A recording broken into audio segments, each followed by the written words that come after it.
মাত্র ৩ থেকে ৪টা উপকরণে বাসায় খুব সহজেই দই তৈরি করেছি। কতটা ঘন ও ক্রিমি টেক্সচারের দই বানিয়েছি দেখতেই পাচ্ছেন। চলুন এই রেসিপিটা আপনাদের সাথে শেয়ার করি।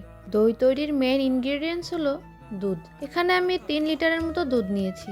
এবার দিব চিনি ২ কাপ। চিনিটা আপনি বাড়িয়ে কমিয়ে নিতে পারেন টেস্ট অনুযায়ী। ১ cup full cream powder milk আর দিব ১ চিমটি লবণ। এবার একটা হ্যান্ড উইক্স দিয়ে সবকিছু খুব ভালোভাবে মিক্সড করে নিব, যেন কোনো গুটি বা দলা না থাকে। এ পর্যায়ে এবার চুলাটা অন করে দিব এবং অনবরত নাড়িয়ে দুধটা জাল করে নিব। কোনোভাবেই নাড়ানো অফ করা যাবে না, এতে হাঁড়ির তলায় দুধটা লেগে যেতে পারে, যার ফলে দইয়ের স্বাদ নষ্ট হয়ে যাবে। এভাবেই জাল করতে করতে ৩ লিটার দুধকে ঘন করে ২ লিটার করে নিয়েছি। আর দেখতেই পাচ্ছেন দুধের রংটাও অনেকটা চেঞ্জ হয়ে গিয়েছে।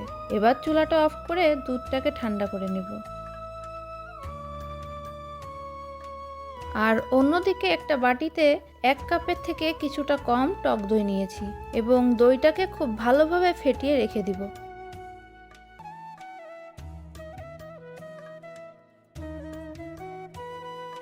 দুধগুলো নাড়িয়ে চাড়িয়ে ঠান্ডা করে নিচ্ছি আর দুধগুলোতে ছোট ছোট বাবল তৈরি করব।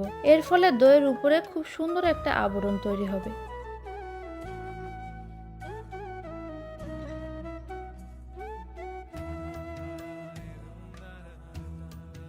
আর দুধকে খুব বেশি ঠান্ডা করা যাবে না। একটা আঙ্গুল চুবিয়ে দেখব কয়েক সেকেন্ড রাখা যাচ্ছে, তখনই বুঝবো তাপমাত্রা ঠিক আছে। এ পর্যায়ে সেই ফেটিয়ে রাখা টক দই দিয়ে আবারও কিছুক্ষণ ভালোভাবে মিশিয়ে নেব।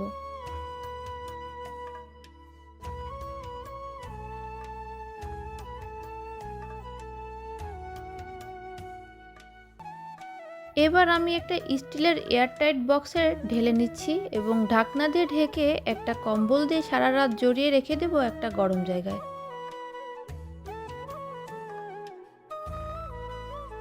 পরের দিন সকালে আমি দইটা ওপেন করছি। মাশাল্লাহ, দেখতেই পাচ্ছেন দইটা কতটা সুন্দরভাবে সেট হয়েছে। তাছাড়াও আমি কোনো ক্যারামেল ইউজ করিনি, তাও কালারটা কতটা সুন্দর এসেছে। এবার দইটাকে কেটে দেখাই কতটা সুন্দর ঘন ও ক্রিমি টেক্সচারের হয়েছে।